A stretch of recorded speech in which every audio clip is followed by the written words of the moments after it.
రాబోయే ఎన్నికల్లో వైసీపీని ఓడించాలని కాపు సంక్షేమ సేన రాష్ట్ర అధ్యక్షుడు మాజీ మంత్రి చేగొండి హరిరామ జోగయ్య పిలుపునిచ్చారు. పాలకొల్లు లయన్స్ క్లబ్లో కాపు సంక్షేమ సేన రాష్ట్ర ఎగ్జిక్యూటివ్ కమిటీ సమావేశంలో మాట్లాడిన హరిరామ జోగయ్య కాపు సంక్షేమ సేన మొదటి నుంచి జనసేన పార్టీకి మద్దతు తెలుపుతోందన్నారు. ఇక పవన్ కళ్యాణ్ను సీఎంగా చేయాలని సంకల్పంతోనే ముందుకు వెళ్తున్నట్లుగా చెప్పారు. బడుగు బలహీన వర్గాలకు రాజ్యాధికారం దిశగా పనిచేస్తున్నామని జోగయ్య తెలిపారు.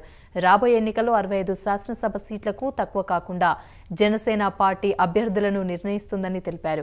వీటిలో 25 సీట్లకు తక్కువ కాకుండా కాపు తూర్పు కాపు అభ్యర్థులకు కేటాయించే విధంగా చూడాలని సమావేశంలో తీర్మానం చేసినట్లు జోగయ్య సూచించారు.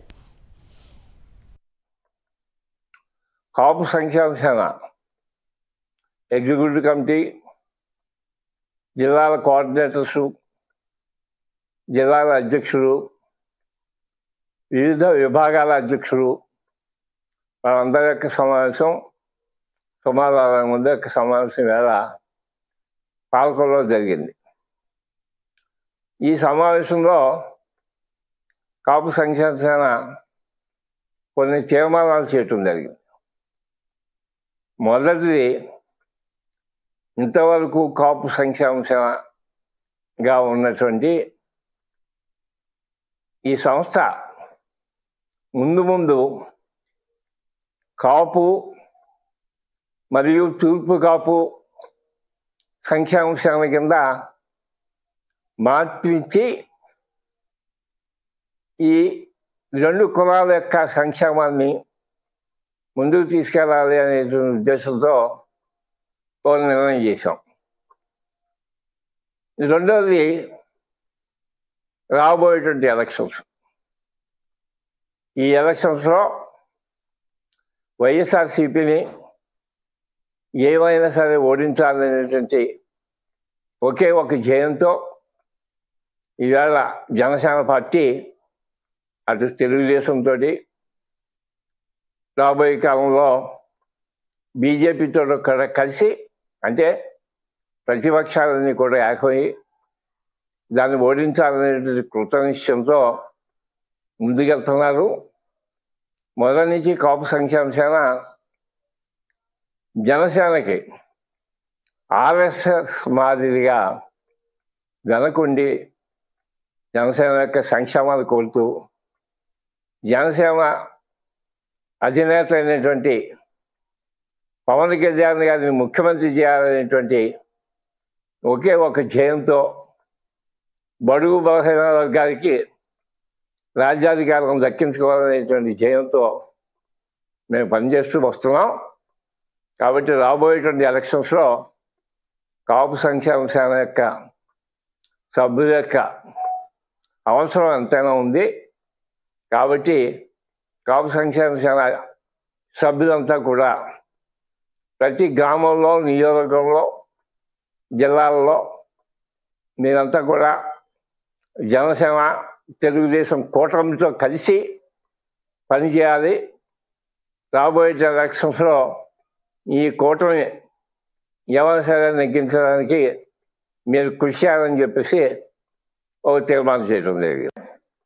ఇంకో తీర్మానం ఏంటంటే, అది జనసేన అధ్యక్షుడు పవన్ కళ్యాణ్ గారిని కోరుతూ మీరు ఏమైనా సరే రాబోయే ఎలక్షన్స్లో 60 శాసనసభ సీట్లకి తక్కువ కాకుండా జనసేన పార్టీ అభ్యర్థులను నిలబెట్టాలని, దానికి తగ్గట్టుగానే మేము నిర్ణయాలు తీసుకోవాలని, అలాగే ఈ 60 శాసనసభ సీట్లలో కనీసం 20 సీట్లు తక్కువ కాకుండా కాపు తూర్పు కాపు అభ్యర్థులు వచ్చేటట్టుగా చూడాలని ఆయన ప్రత్యేకించి కోరుకుంటూ ఓ తీర్మానం చేశాం.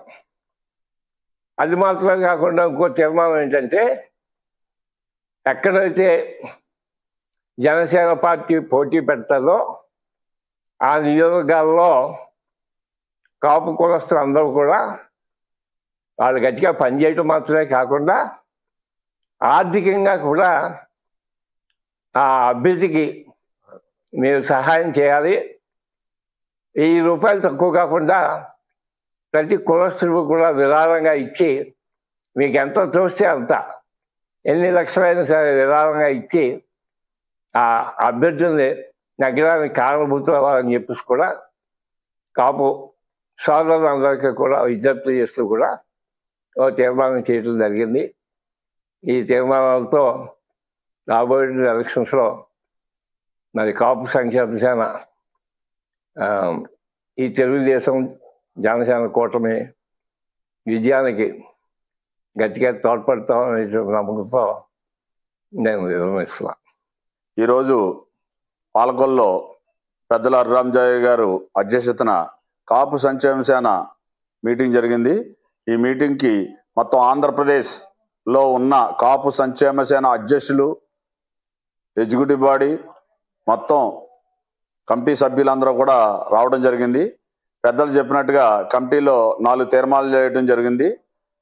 రాబోయే ఎలక్షన్లో కాపు సంక్షేమ సేన కాపులందరూ కూడా ఒక తాటి మీదకే వచ్చి పవన్ కళ్యాణ్ గారి జనసేన పార్టీ అండ్ తెలుగుదేశానికి అఖండ మెజార్టీ చేకూర్చాలని మేము ఇక్కడ అనుకోవడం జరిగింది. ఎట్టి పరిస్థితుల్లో కూడా ప్రత్యర్థులు గెలవడానికి వీల్లేదు. Only Janasena party Telugu Desam party గెలవాలా. అలాగే పవన్ కళ్యాణ్ గారు ముఖ్యమంత్రిని చేయాలని మేము అందరం కూడా అనుకుంటున్నాం. భగవంతుడి దయ వల్ల, భగవంతుడి ఆశీస్సులతో మేమంతా ముందుకెళ్తున్నాం. ఇంకా 90 రోజులే ఉంది ఎలక్షన్.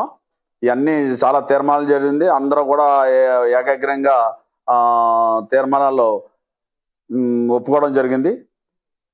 పవన్ కళ్యాణ్ గారి నాయకత్వంలో మేమందరం ముందుంటామని, అలాగే పెద్దల హరిరామజోగయ్య గారి నాయకత్వంలో ముందుకెళ్తామని అందరినీ కోరుకుంటున్నాం.